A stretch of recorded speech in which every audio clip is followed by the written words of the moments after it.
Imagine a distant country in the far west, a nation the world barely talks about, suddenly becoming the spark that threatens the entire global economy.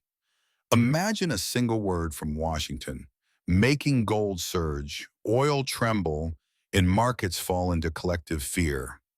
This isn't fiction. This is the story of Venezuela, Trump's return, and the storm that could reshape the world. From the moment Donald Trump stepped back into the White House, the Venezuela file ignited again. But why Venezuela? Because it holds the largest proven oil reserves on Earth and some of the richest gold deposits in the world. Since the era of Hugo Chavez, Venezuela chose a path far from the American model, nationalizing its resources, aligning with Russia and China, and standing openly against Washington.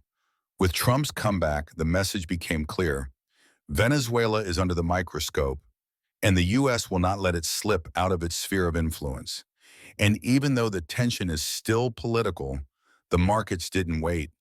A mere hint of harsher sanctions sent gold soaring instantly.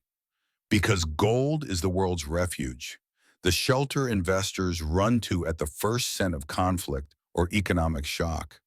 But the crisis doesn't end there. Venezuela isn't just a gold vault, it's a petroleum giant. Any instability there shakes global oil prices immediately.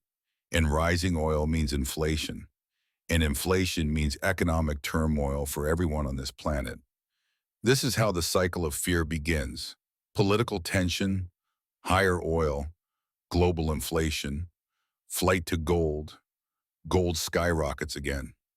But things grow even more serious when we realize Venezuela isn't standing alone. Behind it, Russia, China, Iran. Every U.S. move is read in these capitals as a threat to their entire axis, not just one country. And the response, not with tanks, but with financial tools. More gold purchases, less reliance on the dollar, and expanding trade in local currencies. All of this puts heavy pressure on the global financial system, pushing gold to record highs. But what about the Arab world? Here, the impact becomes clear. Oil-producing nations like the Gulf states, Iraq, and Algeria benefit from higher oil prices, while countries like Egypt, Jordan, Morocco, and Tunisia face rising economic pressure, weakening currencies, soaring prices, and growing inflation. And with every wave of global tension, Arabs turn to gold again, not just as an investment, but as cultural and economic safety. Merchants store it, families buy it, and prices rise locally along with the global spike.